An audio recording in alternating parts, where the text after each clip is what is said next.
have learned that if you can't get in from the front door, you can get in from the back door or from the window or from the chimney, but the main thing is that you shouldn't give up. And one of the things which I found out at some point in my own career, and which I keep repeating to my students also, is how the word talent is misunderstood. I think we often tend to think it's something that is given, but when you look at the root of the word talent, it comes from the same root as the word tolerate. So talent is someone who doesn't give up, who just shows up every time after he or she falls. And I think that's why I embrace failure in the hindsight. Well, it happens, it's very hard to embrace it, but in the hindsight I see that standing up after every time you think you failed is part of being talented. And usually it's not something that we speak about a lot. Thank you. Let's continue then. Marc van der Walle is a lecturer, senior lecturer, film, TV and video at LUCA School of Arts in Belgium. You, Marc, have extensive experience in teaching and training students, mentoring them, but you also have a lot of experience in editing, directing and storytelling. You have working in media sector for Belgian, but also for European television stations, and you have also produced stories for US 2020 elections. So you both are active in media field, but then also teach. So when you look on your path, you know, being in the sector and then coming to universities, what do you think are for you those kind of turning points, or what have made you choose those paths? Thank you. Yeah. Oh. No, it's up. Should be. It is on. Yeah. Hello. Yes, I'm here now. Thank you. Yes, thank you for having me. Yeah, when I went to film school, I wanted to be a cameraman. I wanted to be like Elen, but there was like too many positions, and nobody wanted something else, and I needed to look for a different field, different domain, and they put me in a cellar, dark room. At a time with some screens, I became an editor, and the thing I want to stress first of all is like. Most people don't really know where their talent is or what they want to achieve when they come into a film school.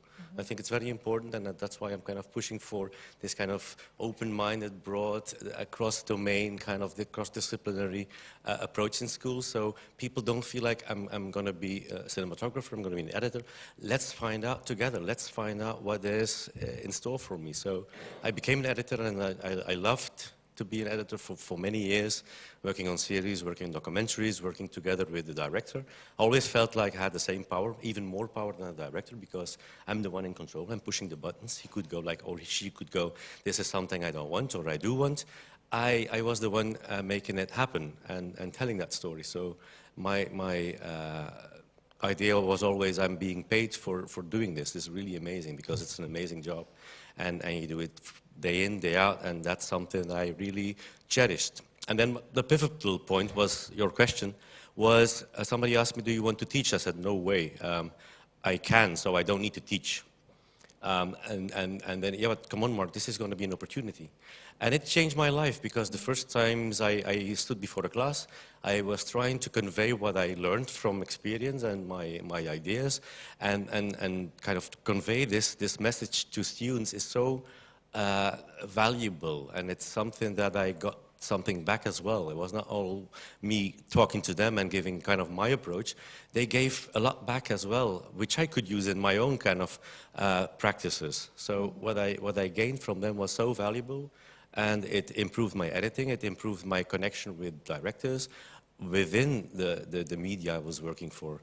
So I think go and teach if you can, because this kind of interaction is so valuable.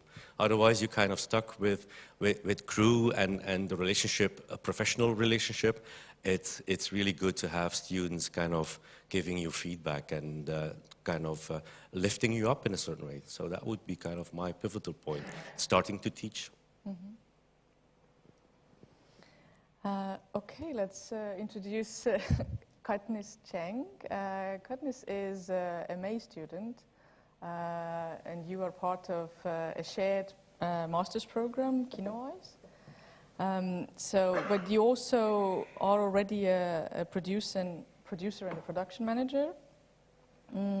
You graduated at the film school in Hong Kong, the Hong Kong Academy for Performing Arts, as a screenwriter.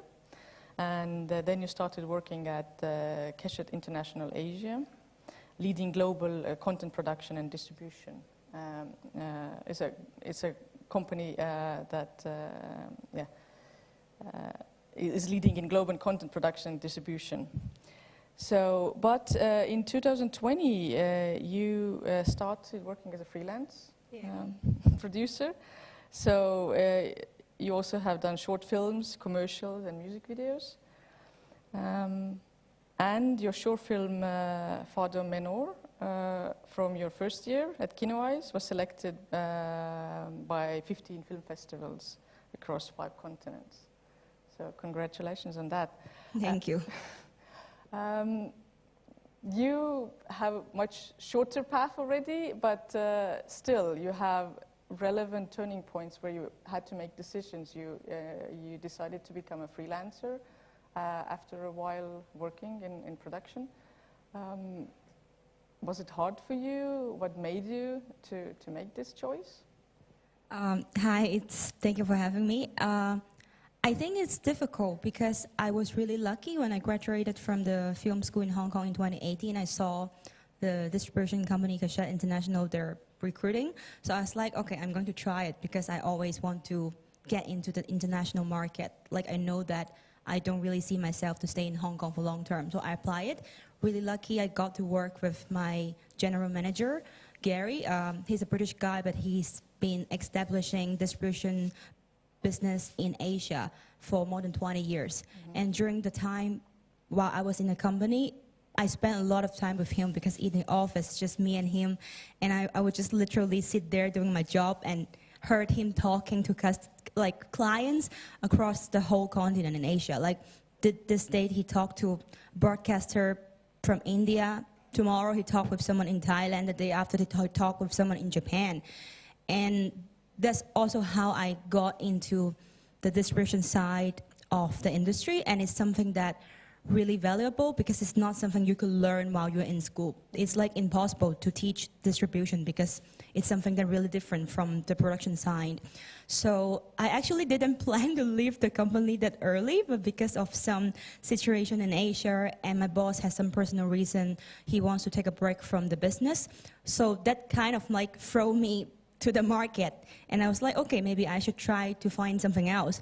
And then I actually worked in a small production house with a photographer for several months first. And then I know that, oh, this is not something I want to do. Like, I think for advertisement, it's very different, the dynamic. Like, it's a lot of money, but it's not something that I like because I want to do storytelling.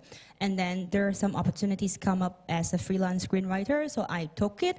And then because in Hong Kong it's also a very small industry, and because my film school is kind of well established, like in the region, so a lot of alumni or friends, when they have opportunities, they will come to me and offer me, and then I just like do it. And I was really lucky because I think in around the 1 year that I freelance, I actually did, I think 3 to 4 short films as a production manager, 3 music videos, 1 commercial, 1 independent feature film as production manager, and also another film as a screenwriter.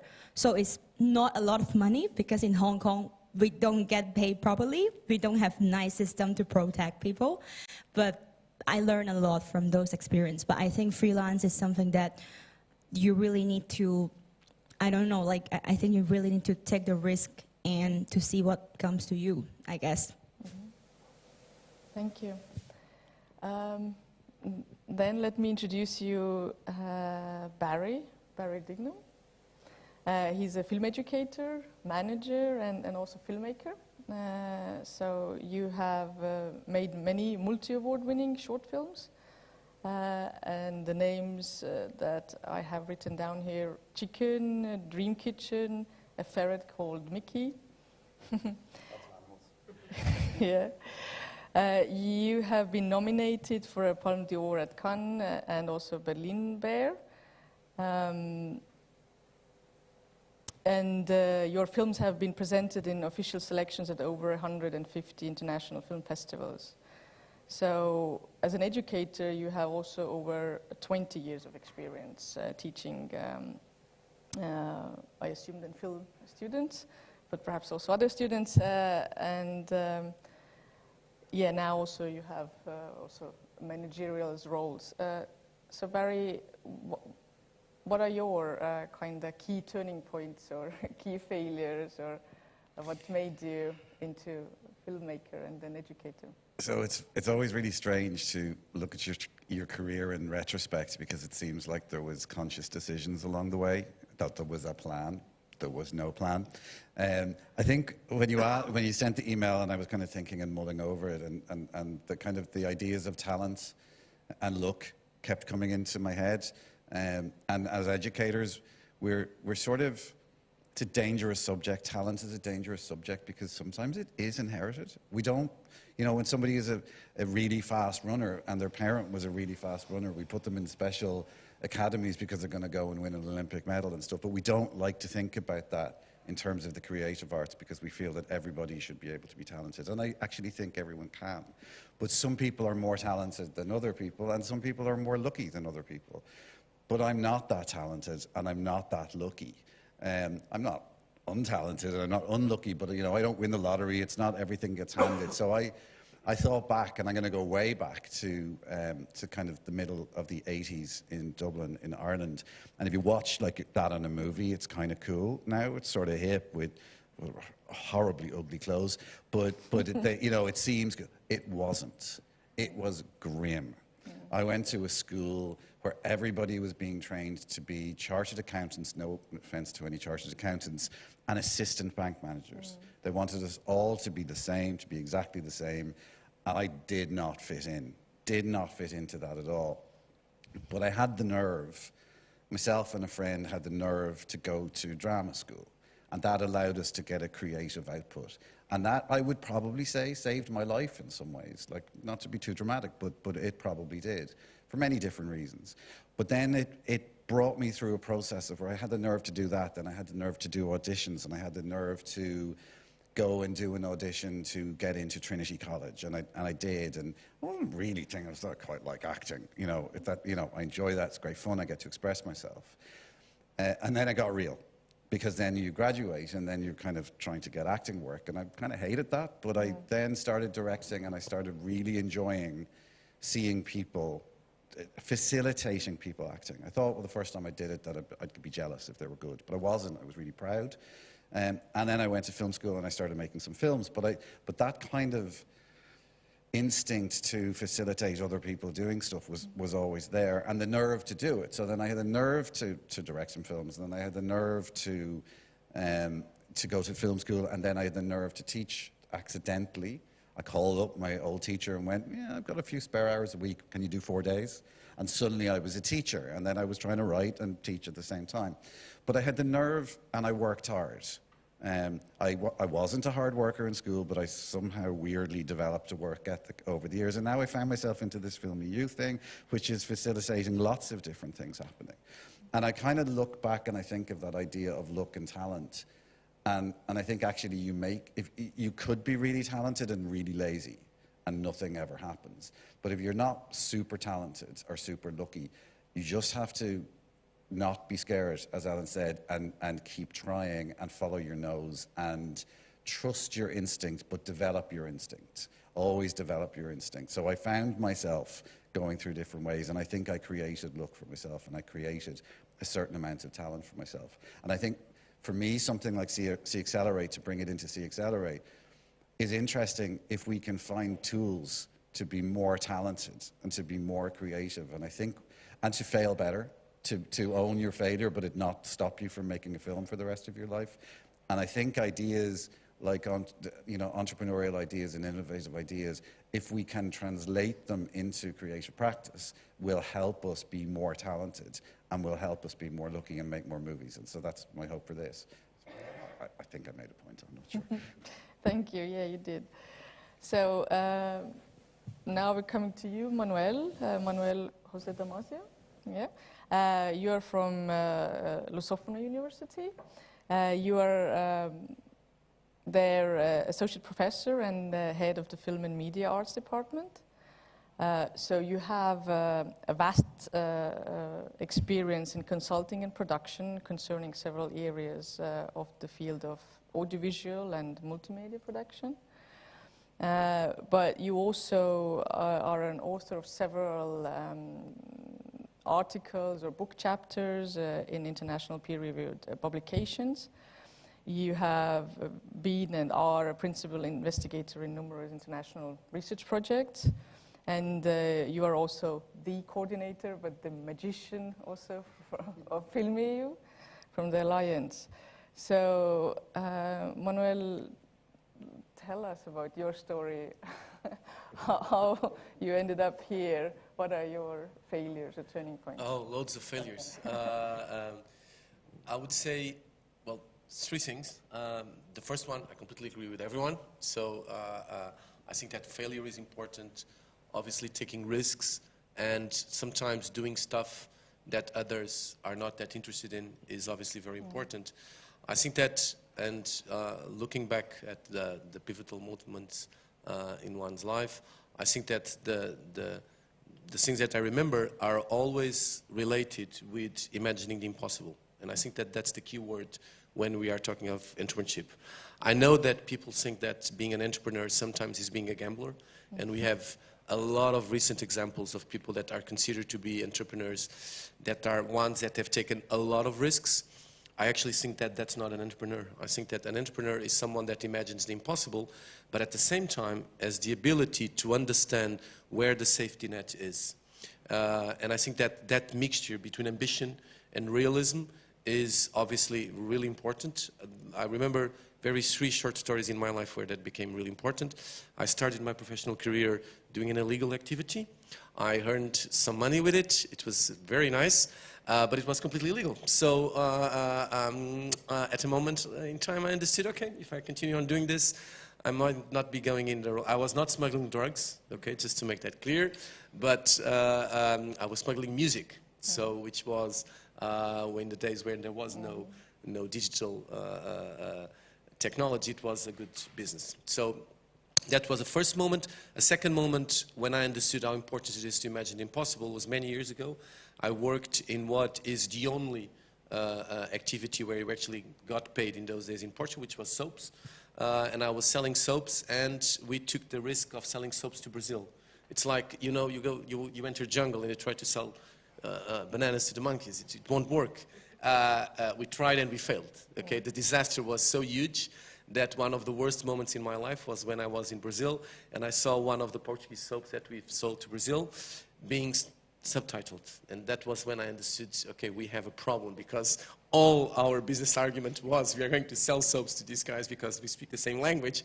They don't understand this. Okay, so that's, I think, the hype. But at the same time, there was a safe net, because that moment allowed us to gain a lot of experience, the international experience that you mentioned, which I think is crucial in leaving your safe area and going abroad. And that takes us to the third moment of imagining the impossible, which is actually FilmEU. I think that many years ago, in our school, we thought we have two options. Either we stay very small, and we are always talking of smallness.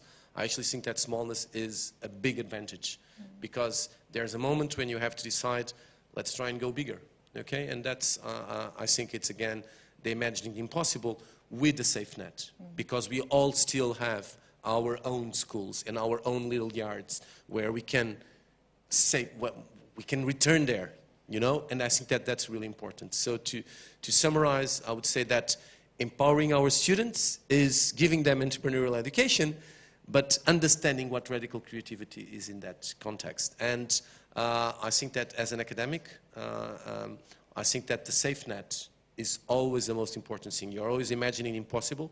I think that being an academic is all about these radical scenarios that you're able to confront yourself with, but you should never forget your safe net, because that's what keeps your, you know, keep your feet on the floor and keep moving forward. And I think that as teachers, and going back to what Barry was saying and what Marc also mentioned about the experience of being a teacher, I think it's amazing when we are allowed to make them imagine the impossible, but at the same time bring them back. Sometimes we do not bring them back. You know, we lose them forever, but we try to bring them back.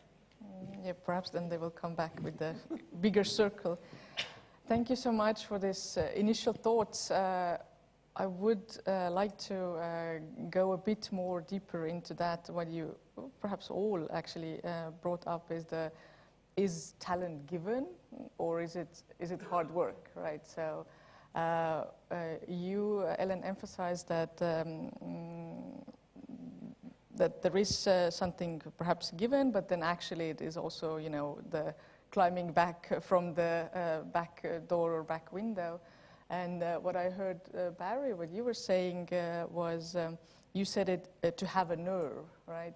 So I think it also a bit, you know, kind of saying, okay, I can put the work in here. But then also perhaps you said you were not that talented, but then you saw that you were good in facilitating, so perhaps your talent was somewhere else, right? So, and this is, you know, recognizing what is my talent. So perhaps we can a bit more reflect on this given or work, or what does it mean, this talent question? I can jump in at something that I have noticed quite recently, and it is to do with something that is given, but it's also possible to learn. And it's not about sense of composition or sense of some kind of aesthetic sense. I have actually noticed an interesting thing about my students, and a quick segue to psychopaths. I just recently read an article about psychopathy, and we very often in society consider psychopathy as something that ends up being criminal.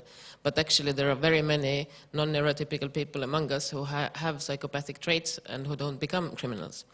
And I was reading a blog post from a woman who is a diagnosed psychopath, and she was explaining what is the thing that is the most confusing about neurotypical people for a psychopath. And she said that the most confusing thing is that they are afraid of other people's opinion. For a psychopath, it is so weird, because she said, why should I care? It's my journey. If I fail, then I will just become better. So if I hear them laughing at me, I will know how to do better next time. And then I thought, oh my God, psychopathic traits must be very good for creativity. But while this can be considered a joke, I really have noticed that my students who got the furthest are the ones who don't confuse themselves and their work. So it's super important to be able to invest maximum into your work. But when people criticize whatever the endeavor you're doing, if people criticize your work, or if your work fails somehow, then the people who get up the quickest are the ones who see feedback as something which is very precious. And one of my students, I remember distinctly, there was a moment where we had a workshop, and the students were presenting their work. And one of them was presenting a work that was supposed to be very sad, so the whole effect was meant to be sad. We're looking at the screen, but the whole class bursted laughing, because something was off, wasn't meant to be this way, so it didn't work out sad. And I know that a very large number of people would feel extremely agitated and ashamed if everybody is laughing at your work. But he was just sitting there and making notes and looking at people like this. And I understood that there could be a person who is super talented, but who gets thrown off from the very first criticism and never comes back. And there are people who understand that whatever people say, it's not about me, it's about my work, and if I'm able to make a distinction, then I can always better my work. So in a way, feedback becomes a feed forward. So you take this information and you put it in your work and you make it better. And that is also why I think failure is so important in both the untalented and also the people who actually have been getting so much positive feedback since childhood. Everybody says you're super talented. Sometimes the first time they feel failure is in university, and it's super scary. So if you manage to get through these sensations of failure, and if you're able to turn this sensation into feed forward instead of feedback, I think it's something that unites the students who I see actually succeeding. In all film courses that are how to deal with failure, because it's going to happen. I think talent is a continuum. I think that some people are, in all different ways of life, some people, whether they inherit it or whether it's just, you know, a gift or wherever it comes from, some people are particularly good at something. So, like, for instance, I could shoot a film, I can direct a film, I can edit a film, maybe not very well, but if I tried to do what you did, I know that theory, I can put the lights up, but it still looks absolutely rotten because I have zero talent in lighting. But I think, so there's a continuum. There's people I think that are just, they're born talented at something, and that shouldn't be a bad thing. If they work hard, that should be really good. And then there are some people who are in the middle. And if they work hard and they practice and they stay open and they learn from people, then they can develop their talent and they can become, it doesn't mean that they're going to be amazing, but they can become really, really, really good. And half the time better than the people who are born with natural talent, because there's like really good looking people, it's too easy for them, so they don't bother. But then we do have other people down the other end of the scale, I think, who really are better suited to something else. And sometimes I feel we have to acknowledge that, because it's not really fair to say, oh yeah, you can do it, when maybe they're like me in lighting, I can't do it. So I think we have to enable people and acknowledge that working hard improves your talent and makes you better, and looking at other people's work makes you better, improves your talent, but sometimes it's just not going to work for everyone. I agree in this sense. Oops, I can agree in this sense, but I have also noticed one thing is that maybe it's more about myself than my students, but I didn't ever consider myself talented in cinematography. I am very verbal and I'm very bad in visuals. I have no idea why I was accepted to film school, and I wouldn't definitely get into film school now. Somehow I got in, but what I have noticed is that what unites people who are maybe the beginning point is not so high is that for some reason they do everything that scares them. It's super scary, but they do it anyway. I was many times afraid of different tasks in my job, but for some reason I always went where it was the most scary.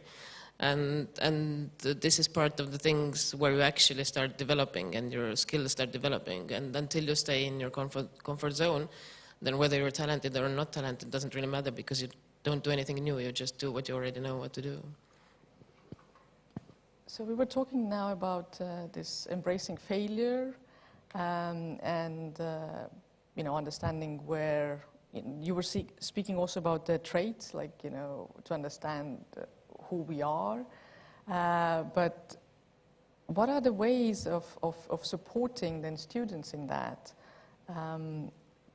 Marc, I think you spoke about it, how you started teaching first based on your experience, and then how that started kind of also enriching you in the conversation. But is this making yourself visible is something that we as teachers, or you as teachers, can then bring forward to help also students to embrace themselves? Yeah, looking forward, exploring talent is something that we need to do every day. It's a daily kind of thing we need to do, looking for our own talent and talent in the students that we teach, and try to facilitate their kind of ways, because I fell from cinematographer to all the way down to an editor. I became something lesser value, and the thing is, You have to acknowledge certain, I mean, making fun of the roles now because it's a really great job and it's not lesser or anything, but it is something I didn't want to be at the beginning because I thought I'm going to be a big cinematographer.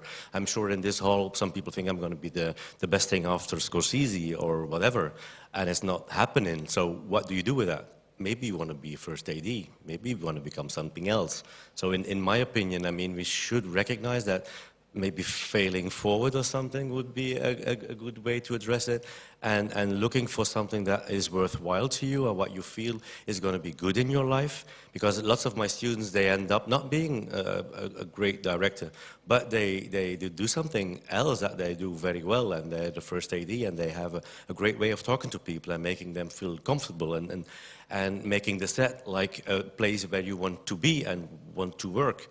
So reflecting back on my kind of talent, I don't think I was a great editor. I was maybe a good one, as Barry was saying as well. But I think I have the ability to kind of find the talent within different people. And like an officer and a gentleman, I think I'm the sergeant and I'm kind of training officers. And that's my role, and I'm very happy to do so because I feel like I'm part of that kind of big thing they're aiming for and maybe succeeding. So I think we should be looking for the proper way to tackle your own kind of what you want to achieve in life and to have a fruitful and a fulfilling life within the domain of film and arts, if possible. If not, move away and go somewhere else. But I think this is a great environment. I mean, film and media arts, many functions still to be discovered. People do stuff I don't understand really what they're doing, but it's got to do with film and media arts, they tell me. So that's what I'm saying. Like, try to find your own talent and let me help you. And that's why I do film school, because the community of a film school is so enriching. You meet lots of people, different talents coming in and going out. And I would say it's not because of you have one hotshot explaining how to do a film. No, it's because you've got people in the room wanting something similar and explaining what they did and sharing that experience. So that's why I go for film school is the way forward, to have this kind of community and to look for your talent. Mm-hmm. Maybe it's not the answer to your question, but this is kind of my reflection on it. Mm-hmm. I'm just going to add two things. The first one is that I think you mentioned mentorship. I think that mentorship is more or less what we are all talking about. I think that providing mentorship is something that often occurs at a very cultural-driven level. So providing mentorship maybe in Portugal is completely different from Ireland or from China. But there is this concept that more and more I'm getting attracted to, which is the concept of the coach, that is being more and more disseminated. Namely, there is this very funny story. It's not that funny, but there is this Portuguese superstar. It's not Ronaldo. He's a banker. So it's this guy that did extremely well. He became first CEO of Lloyd's, then he became the CEO of a Swiss bank, and then he had a nervous breakdown. Some people say he was doing too much coke. No one knows. Okay, he had a nervous breakdown. He got a coach, okay, to help him going through the nervous breakdown and putting it together again. And it worked, okay? And he gave this interview a couple of months ago explaining what was his work with the coach. So we are talking of a guy in his 50s maybe. And he said, the coach provided me with something that I never had when I was a genius in the university, because everyone kept saying I was a genius. I became so convinced I was a genius that when I failed, and it's very interesting the reasons why he failed because he was not able to confront himself with the possibility of not being able to achieve what he had defined as his goals. So his goals were too ambitious, and what the coach did was the coach only helped him in setting goals. And I think that we as teachers in film schools, that's something that we need to, I think it's a common model for mentorship independently of the cultural dimension. We need to come up with models to support our students in designing their career plans, their objectives, both from the creative point of view, but also even from the personal point of view. We talked about this already today in the morning, and I think that this is more and more important. The other dimension that I think it's also really important for, in terms of nurturing talent, and now at the institutional level, is creating an environment that fosters curiosity. And for me as teacher, this is the main problem I currently have with my students. They are more and more they are becoming less curious about the world. And that is a tremendous problem.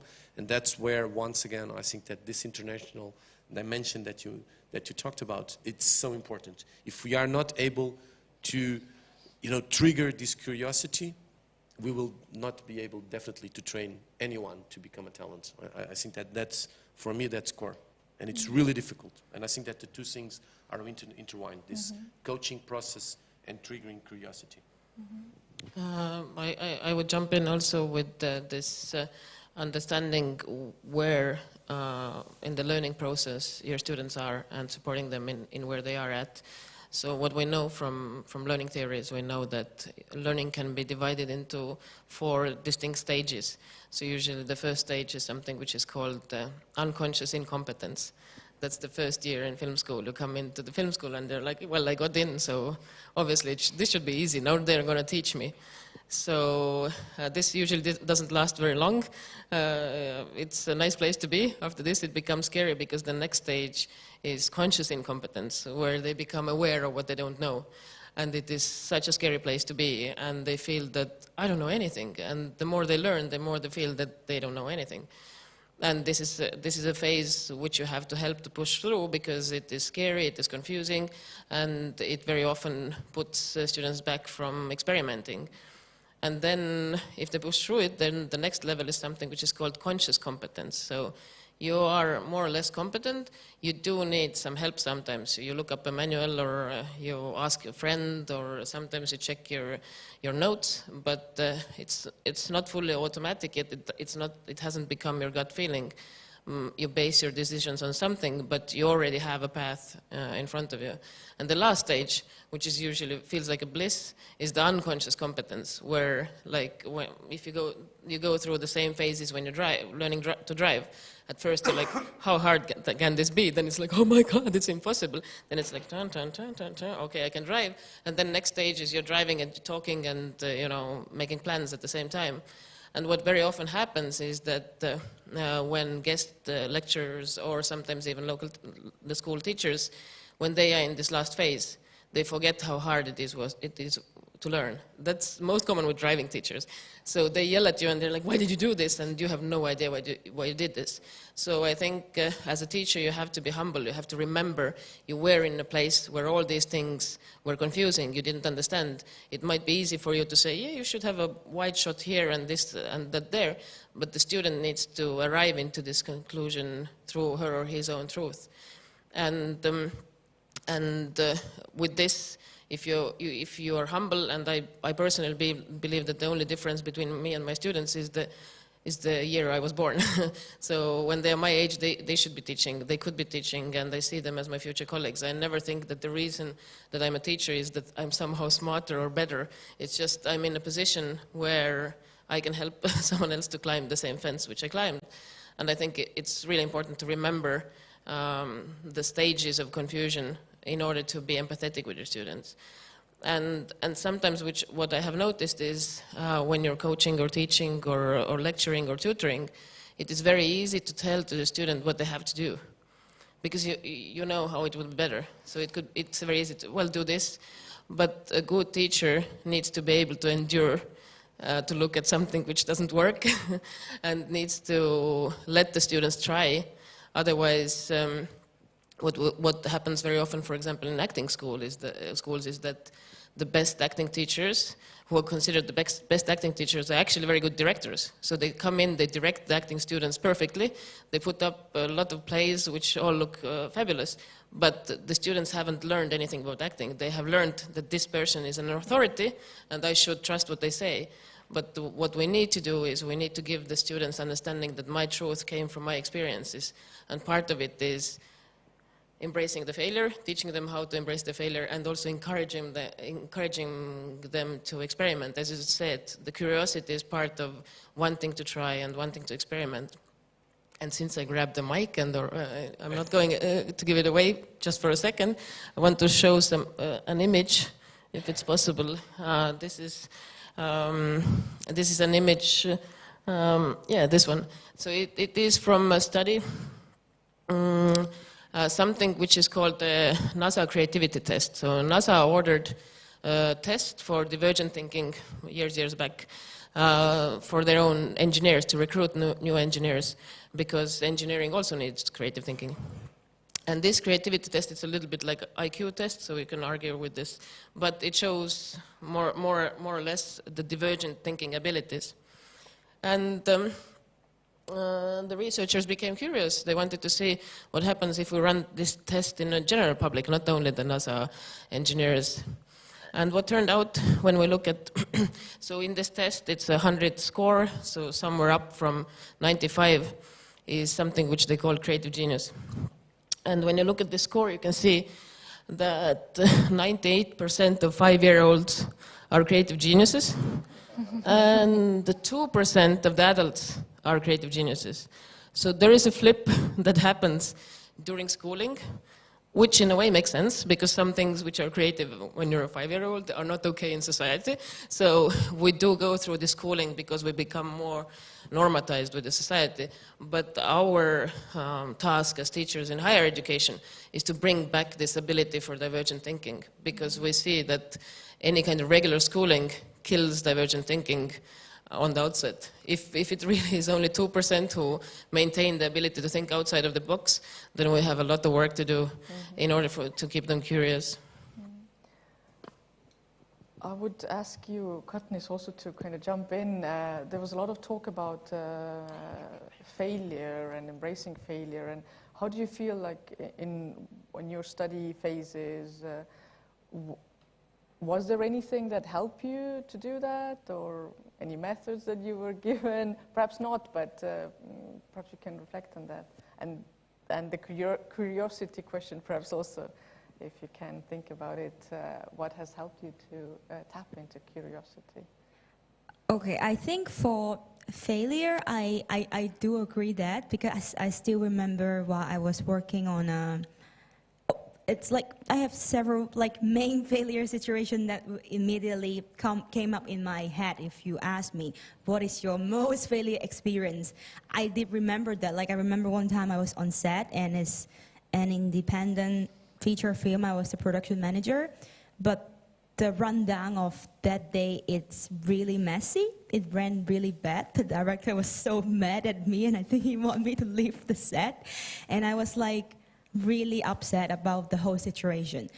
And then there's also in the first year of Kino Eyes, I also had some situation during the production. In the end, like some people really happy, like some people weren't really happy about how I handled some things. And it also gave me a really bad experience. Like emotionally, it's very difficult. Like I cry a lot, and then I talk to a lot of people, and I think sometimes you just cannot move on from that stage because you keep blaming yourself, like why you're making such a mistake that you should already be able to learn before, why you're repeating that. It's something that you shouldn't doing. But I think after that, I actually learn, like it's part of the process. And sometimes it's actually nice that you were forced to face a situation that you don't feel comfortable. And I think especially in filmmaking, it's very crucial because it's a collaborative art. You're not going to make a great film by yourself. You have to deal with people that come from different cultural backgrounds, speak different language, have different vision and different belief, especially in Kino Eyes. Because it's the 24 of us from 16 countries. It's like insane. And it's really, it's really hard for us to collaborate. But I think if everyone is trying at the same time, then you won't feel that alone, because you can see that you're not the only one that is trying. And I think the good thing is that in the end of the day, I think what for learning is important as a student, I would say it's important that the teacher keep reminding the students that nothing is personal. Everything that you discuss, everything that you feel upset about with your classmates, nothing is personal. So after we finish this project, everyone should be able to move on. Like, don't hold the bad feelings or the thing that you went through, because it's not going to help you to grow and learn, because eventually you may have to work with that person again, and you cannot just like keep thinking about the bad things that happened, because in the professional world, you don't really get to choose who you're working with. I think that's something really valuable that I learned in this 1.5 years until now, the Kino Eyes process. And I think about creative, you're asking the curiosity. I think the good thing about Kino Eyes and the international environment is that because we generally will be curious about other people because we're just so different.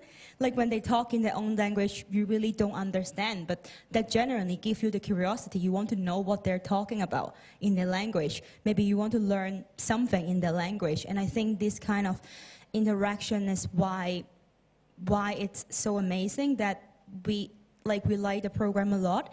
And I think this curiosity is also something that I really agree with Manuel that it's very important to be a filmmaker, because I think that no one wants to do things that people already done, but at the same time it's also impossible to find a brand new story. Like in screenwriting, you're always writing something similar but different. But I think it's important to find the balance of like how you learn from the successful cases, but then you make a little bit of twist, and the twist really rely on the curiosity you have in life. I might just say one last thing about the failure. And as educators, we rush in, like parents a little bit, that maybe we should try and make the pain not happen. But actually it's the pain and the humiliation sometimes that's actually really important as part of that. It's the point at which you encourage people to let it go, to feel it. You know, I remember when I was even younger than I spoke about earlier, looking down the stairs of my house and thinking, what would happen if I threw myself down those stairs? Would that be fun? So I tried it. It was not fun. It hurt really, really bad, and I never did it again. But I did something else, you know, whatever. But if we don't allow our students to actually feel that, I remember it was a Danish filmmaker I was listening to who talked about you must feel the humiliation. Very Danish, very told you must feel the humiliation. But actually it struck a nerve with me that if we insulate our students from feeling that humiliation or from feeling that pain and upset, they don't learn from it. But somehow if we can create a framework that allows them to move on from that, to go, okay, that was awful, that day was terrible, I'm not going to let that happen again, but I'm also not going to worry about it for the next 6 months and let it paralyze me. Go. Barry promised to not speak about failure anymore, so I'll try to also give my last 5 cents on failure. I think this is a personal experience. I don't know if it works for students, but I have noticed the good thing about failure is that when you fail, then you usually know exactly what went wrong. But when you're successful, then it's always like, everybody goes like, oh, that was fantastic. And you're like, maybe I just didn't ruin a good thing. And you're never completely sure what went right. But with failure, you always know, I will never do this again, I will never do this again, I will make sure that this doesn't happen. So for learning, I think the reason why it is so important part of learning, and it taps also into the banker story. So as long as everything was going well and he wasn't getting any issues, it was smooth sailing. But there are these, what we know about current neuroscience about creative thinking is that in order for brain to start thinking, start making connections that are not there yet, the brain has to have an impasse. So if it's just going like a knife through a butter, then it's always doing the same things that work. So the moment your brain understands that, okay, I'm bouncing against the wall and I can't move forward, then what happens is something which is called constraint relaxation. So your brain relaxes stereotypical constraints and creates chaos in order for new ideas to come. And I have a video about this. I hope we have. This is a video about how creativity takes time. But it's not really only time, it's about how the first ideas are the same for everybody, if we manage to watch it.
So basically what this video shows is that the first idea tends to be the same for everybody. So what we as teachers or as facilitators can also do is to make sure that the student understands that try more, look deeper, there is more potential in your idea, and help them to push in that direction. But also, here this clip talks about time, that if you give more time, then more ideas come from. But what I have noticed, another thing that does it is diversity. So if you have, a lot of research has shown that diverse teams perform better. They are more complicated because people are different, so it takes more effort. But because diversity itself brings in new ideas and new connections within otherwise not connected nodes, it usually happens that, at least in science, in like top-level science, the most diverse teams actually perform better than teams where it feels like it's very nice. We all know each other for 20 years. And I think one of the parts of international collaborations between schools, especially like Kino Eyes, is that the fact that the group is so diverse, it already brings in so many voices that there is no stereotype, there is no norm. Everybody has different norms. So this environment itself creates a situation where the first idea is not the same for everybody. Yeah. If I can add just to this kind of time aspect as well, I think failure is needed, is important. I think it's too harsh to let somebody fail on the graduation project, then it's going to be maybe going all the way down from that moment on. I think you need to bake in certain steps, small steps, so they can fail. I was thinking maybe these kind of assignments that we all do in our film schools are very small steps to acquire certain skills and whatever, but I think it's important as well to provide them so they can fail on one of those steps and get them up on their feet again. So I think small steps is really important. That's why I think we're designing lots of stuff, joint masters, joint bachelors as well, that we kind of design this with assignments, not to kind of to pester those poor students coming in, but to let them fail if needed and to move forward in a certain way. So I think that, and you need time as well. That's something I just wanted to add, and I think it's baked into everything that we design within FilmEU and CL Accelerate, I suppose. But let's try now to go also into the curiosity. You were saying that this is like really crucial, and you see that there's a little bit like a drop on curiosity. You were speaking about imagining the impossible, but then also being in this, having the safety net, or like balancing there between the ambition and the realism. But if you kind of try to look into this curiosity, what can we do? Let's perhaps not go, why is it dropping, right? So there might be several reasons, our environment, our phones and whatever, all of that influences us. But what can we do, and what do you do, perhaps also as you, to tap into your own curiosity, or to find this time with all the other tasks and practicalities in our life? Do you want to go ahead? I think that what we can do, and we do, I think that what we can do for the students, and I think that at the same time it's something that we all try to do, is to expose yourself to novelty. I think that the most important thing that we can do as academics at schools is to expose ourselves to novelty.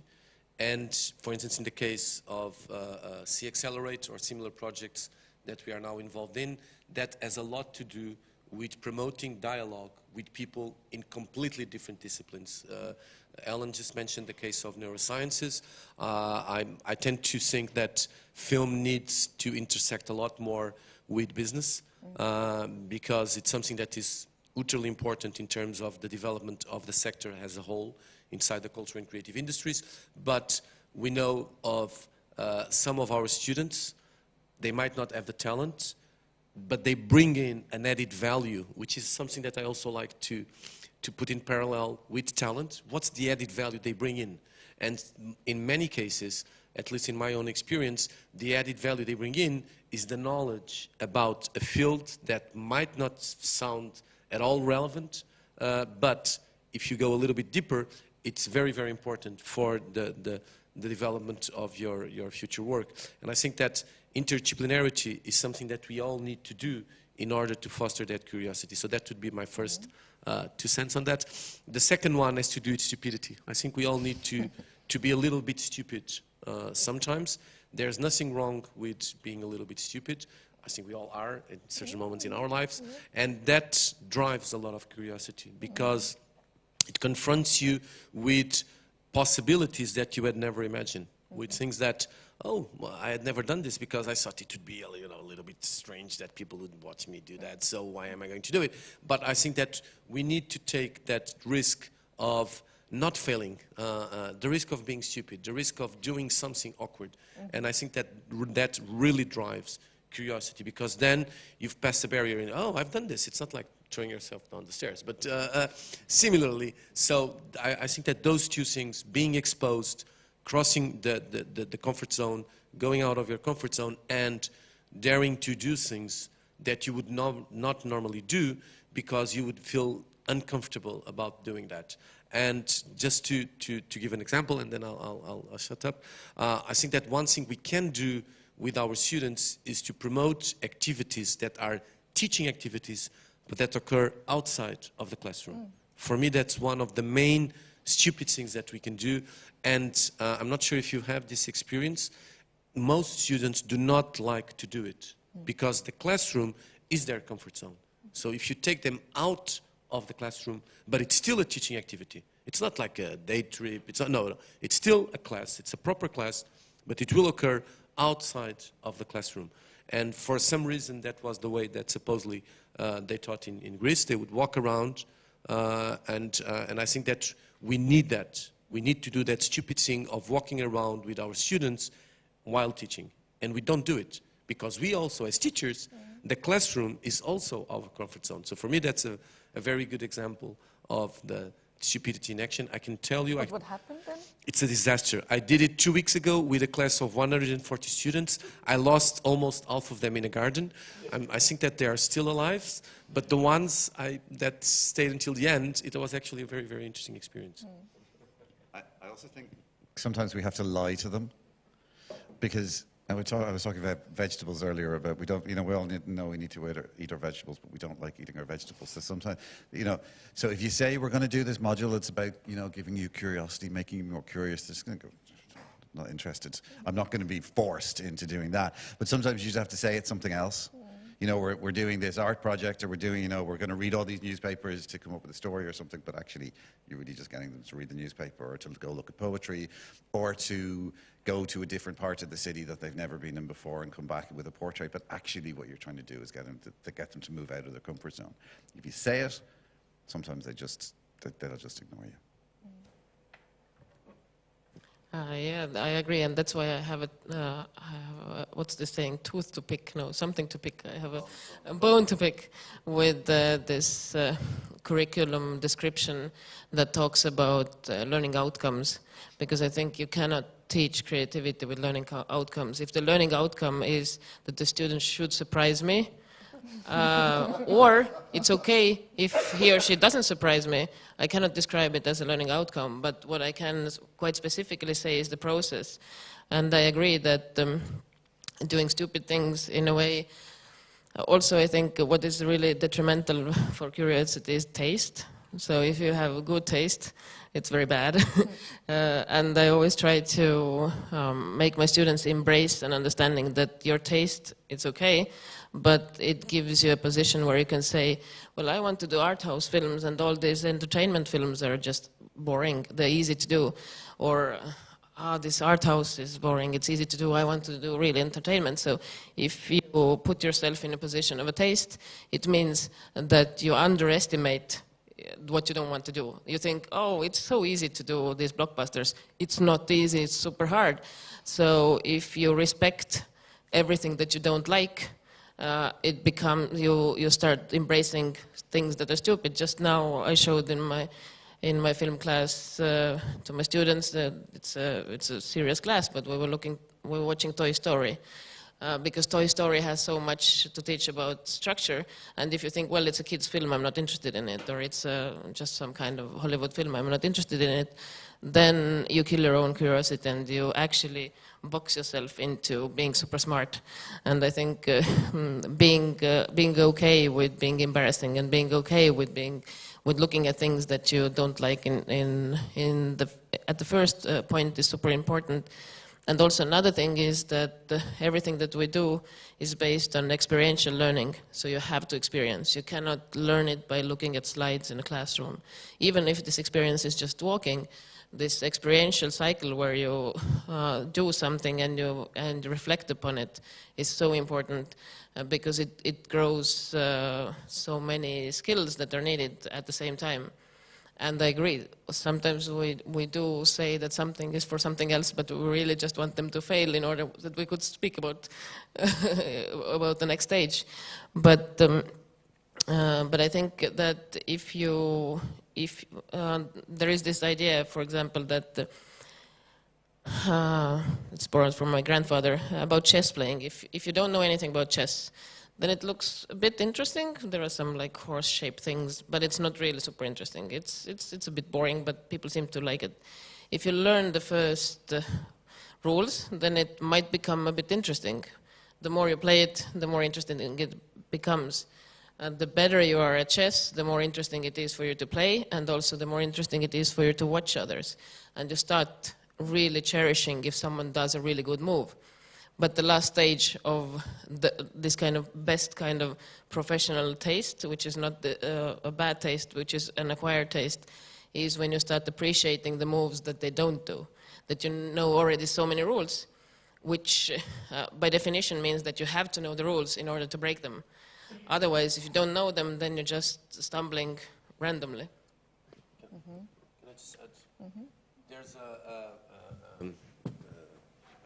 to call him an American academic, a guy that used to be a programmer, that wrote a book some years ago that all video game courses use, called The Rules of Play, because playfulness is a term that everyone likes to use.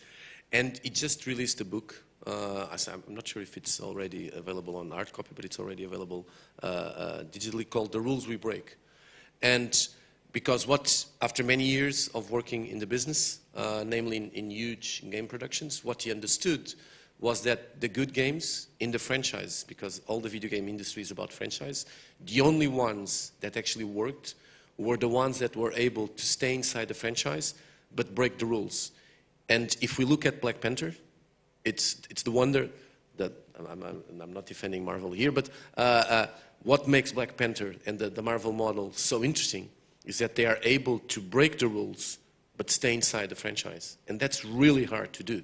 It's really, really hard. That's why I think that Black Panther is a great film. No one, that's not going to be registered. But I think, I just remember, the guy is called Zimmerman. And I think it's a perfect example. You need to understand the framework. The more you understand the framework and the rules, the better you are at breaking them. That's why they need to do so many games of the franchise in order to do it better. Yeah, and Picasso has said that learn the rules like a professional so you can break them like an artist.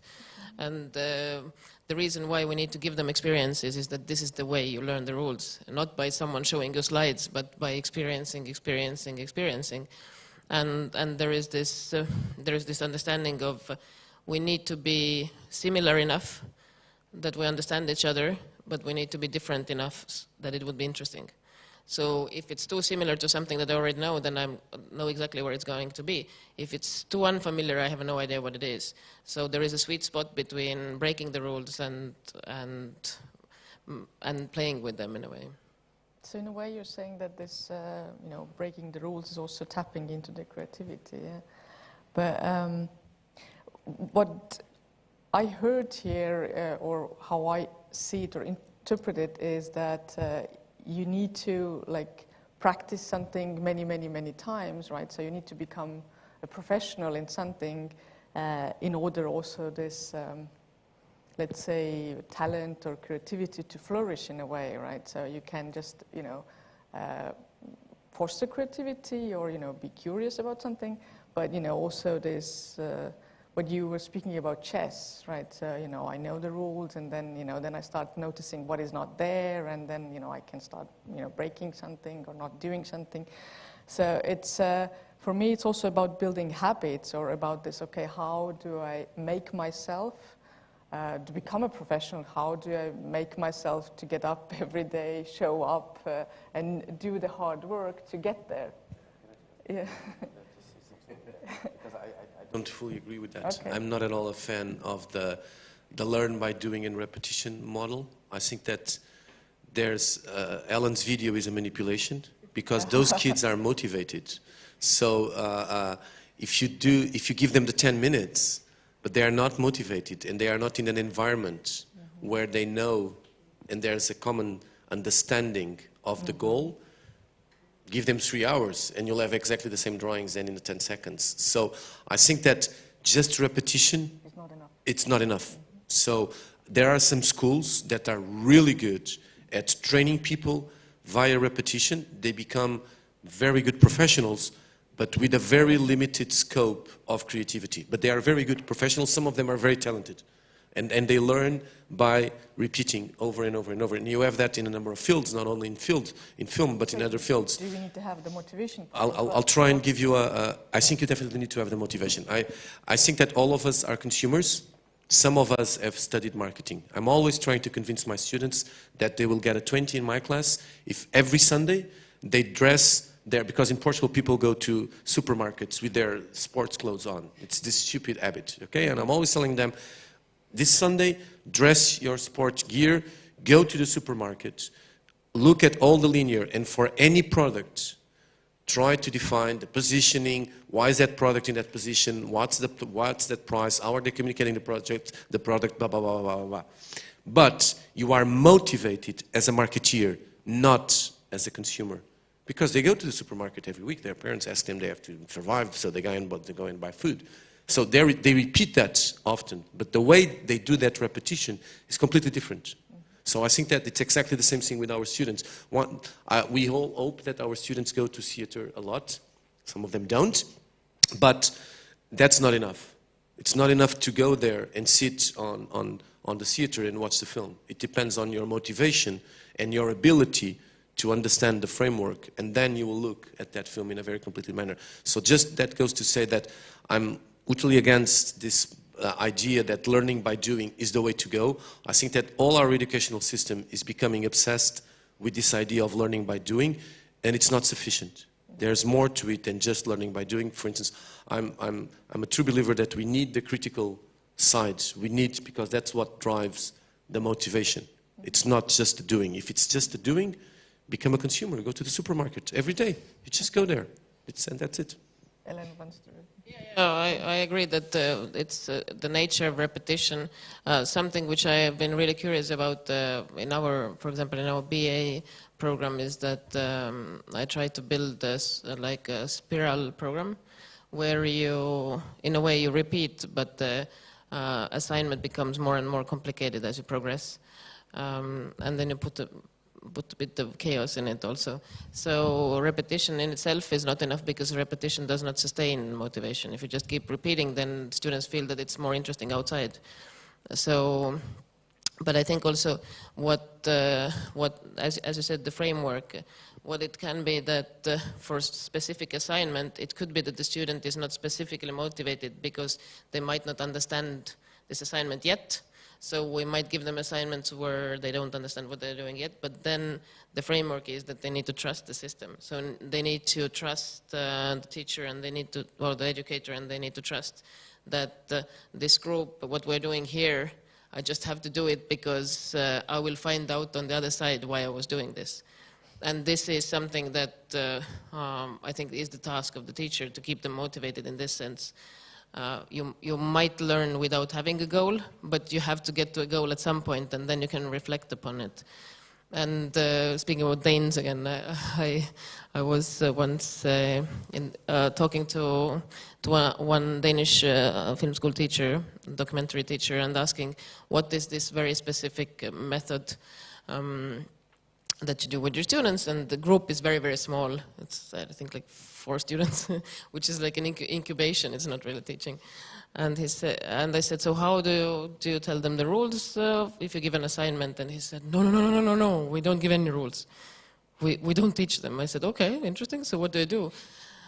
Well, we give them the assignment, and then they come with the work, and then we start an investigation. So we start investigating why you did what you did. So it's possible to look at teaching with a foresight and with a hindsight, but the plan needs to be there. So the teacher then, in this case, the teacher needs to know how how the student progresses, and then support. If we're just giving them assignments which are repetitive and then coming at the screenings and saying, yeah, I didn't like it, then there is so much more out there. There is no reason to sit inside. Maybe something I could add. Maybe students need to look for a plan. What they want to achieve is maybe in the back of their heads, and maybe they look for the perfect plan to achieve that. I had a student coming in, and he said, I want to do video clips. I want to be a director of video clips. How do I do it, Marc? And I've been like, what? So first go to this class? No. My question would be, what modules do I need to take to achieve that goal? And I thought it was very stupid at the time, but now I feel, but he was, in a way, he was right. He was getting information from me, like, what do I need to do? Maybe marketing, maybe something else, because I want to be a video clip director. Maybe I should know how to read music. Maybe I should be in training, doing classes in drama or something. And he tackled that kind of question during the 3-4 years he spent at LUCA. And I think he's still doing video clip as a director. He became very well known, and because he was really digging in and trying to look for ways to achieve that in his special way.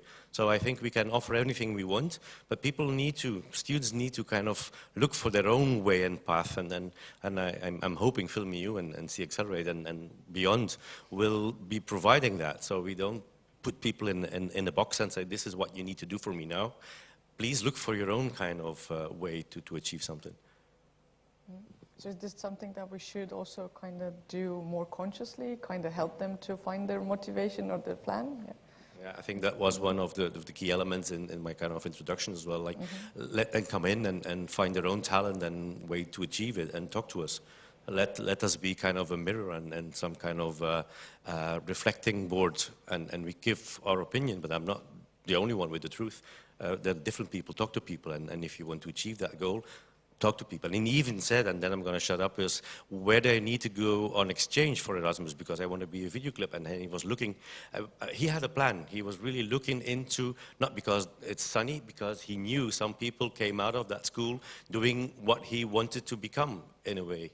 Or because he knew there's an expert there, there's Elen doing this, and then I want to be like Elen.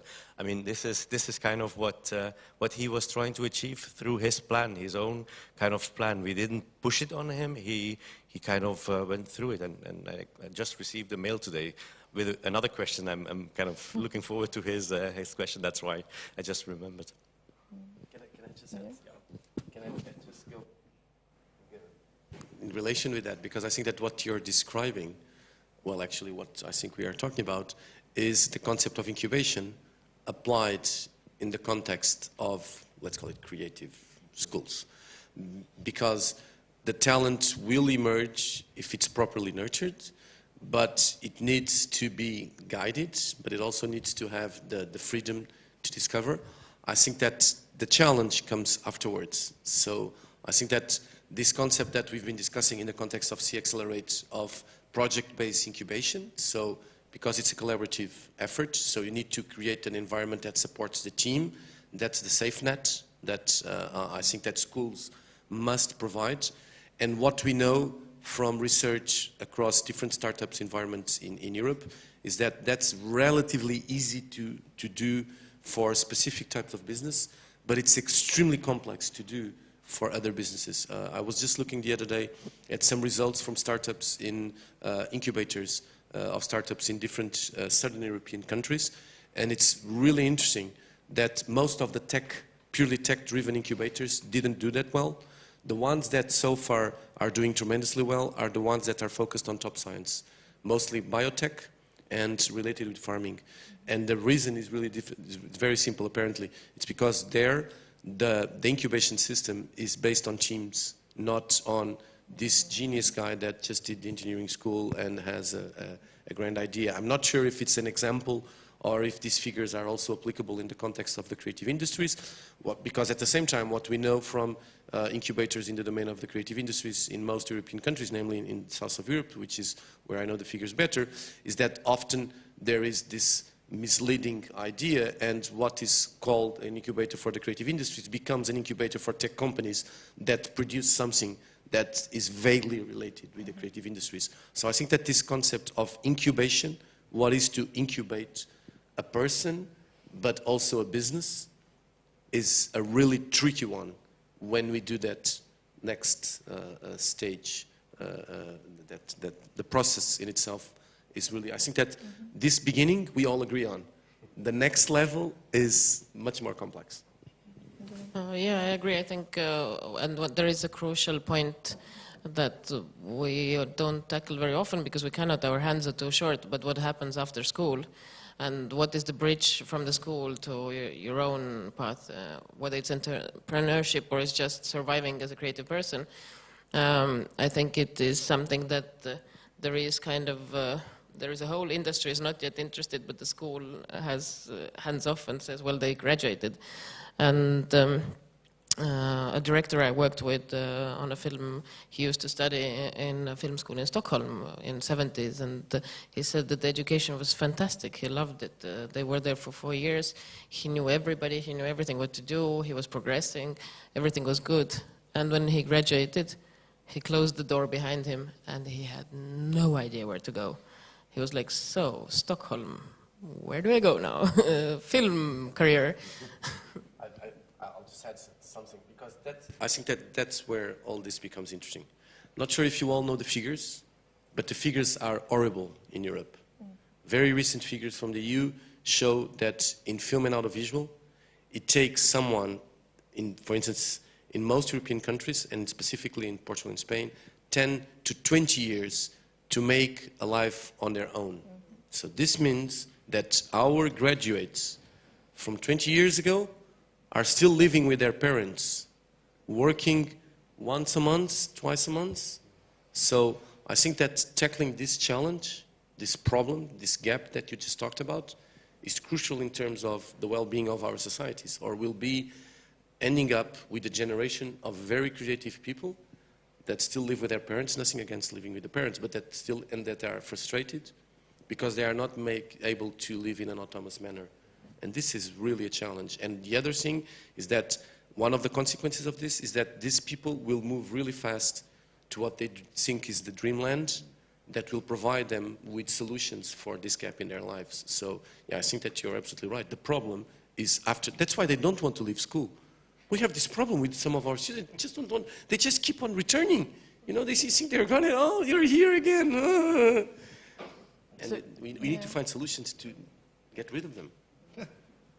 So you're saying that this is exactly what we need to also tackle, the universities together with the sector, like find what is the next step for this incubation. I understood that you also described this study also as incubation in a way, but then also the next phase, like what happens there. And I think I just recently wrote an article about 30 years of Estonian film education, and I looked at the numbers of getting to your first feature film. And these numbers in Estonia are a little bit lower, but it's still quite depressing. On a world scale, it sometimes takes 20 years. And I think there is this kind of, this gap needs to be filled with smaller funding opportunities, which are not, which are like more mixed, which are not, because sometimes is that they just start working and then they become already busy bees, and their development in their own study field somehow is hindered by this.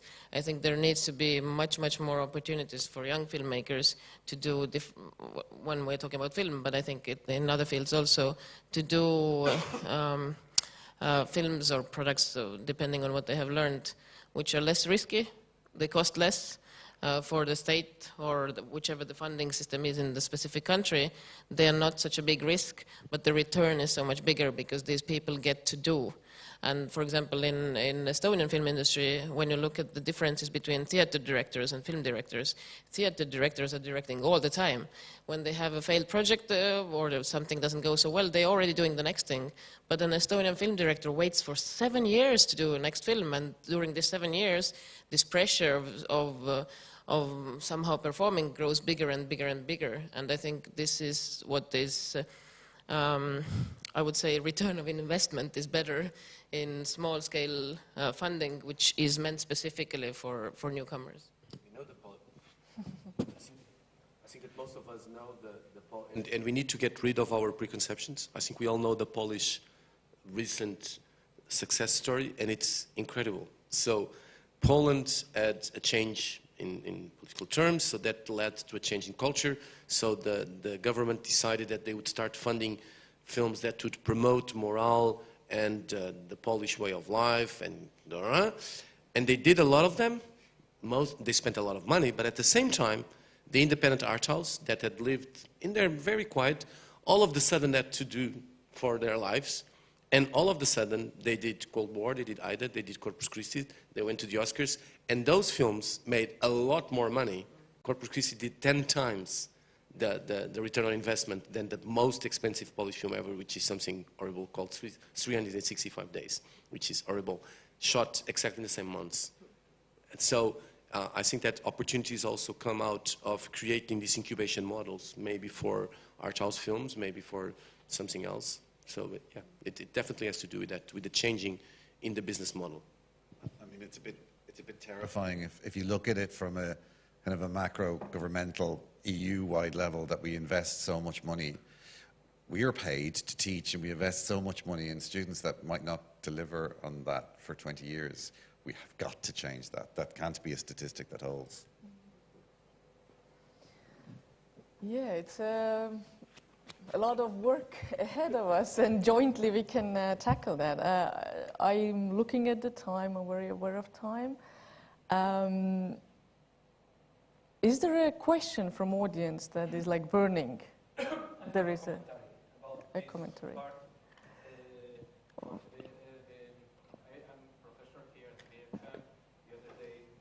Just a second, he's going to give you also the microphone, so then later we can... Yeah.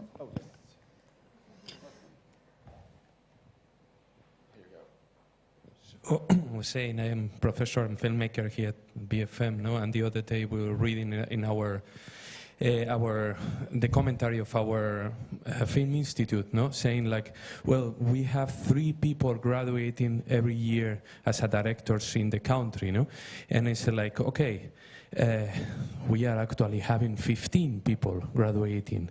So it's like how the film industry, the film institute doesn't know how many people graduate from our school. Then I start thinking, wait a second. Of course, there are 3 or 4 Estonians. Then I thought, okay, there is a very big problem on this thing, which is the film industry is still very much based on national and cultural basis. And that limits us a lot in competing in the world, you know, because at the end of the day, somebody's going to graduate from BFM, is going to go to apply for funding, and then you're going to have one person there, 2 persons deciding, okay, this guy is from Spain, this guy is from, you're not going to get it if you can apply.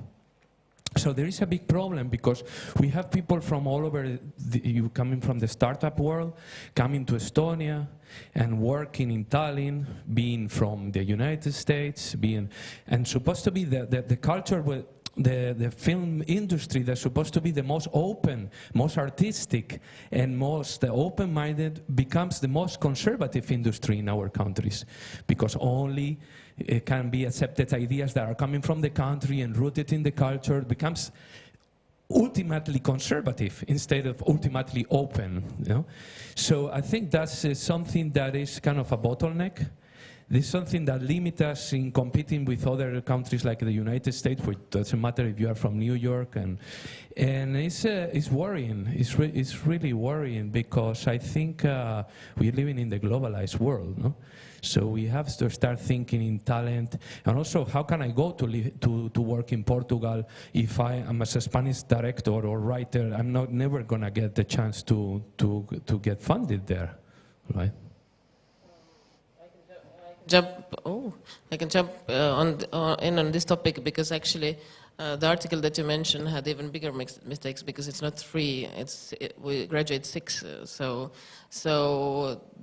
this sentence had many problems that our head of our film institute said, and it showed the misunderstanding of how the film school works at large.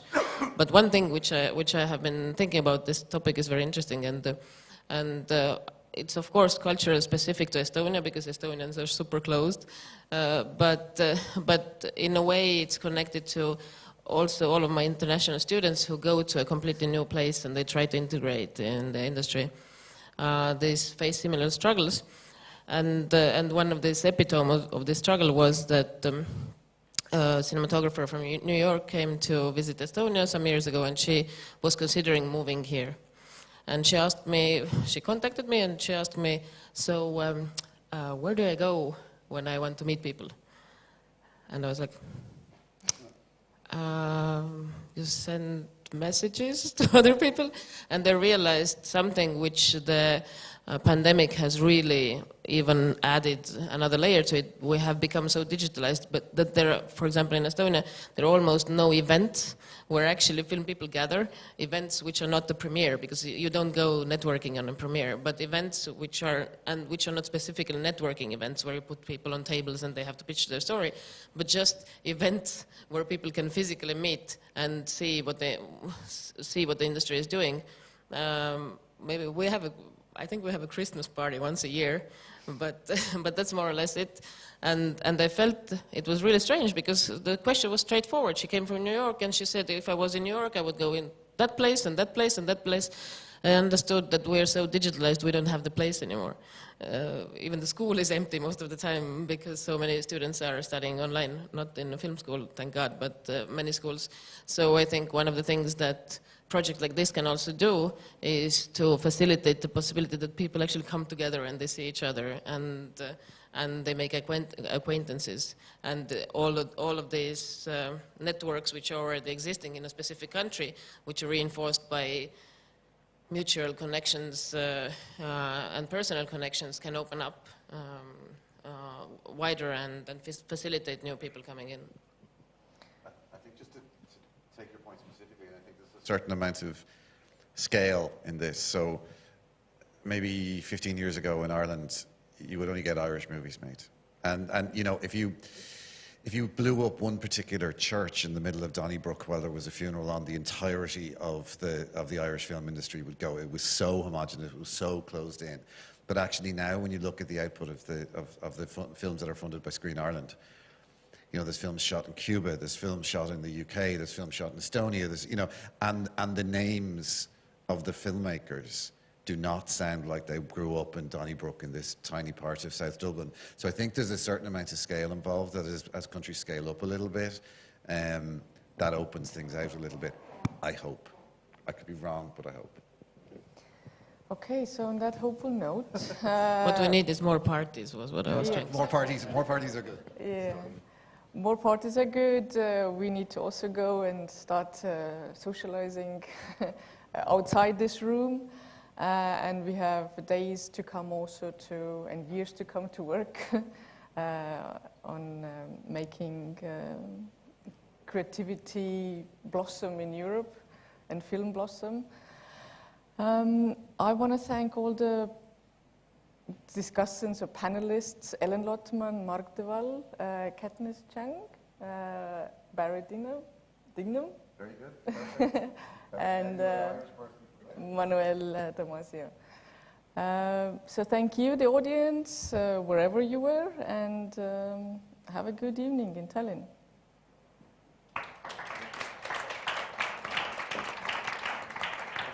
Thank you. Thank you.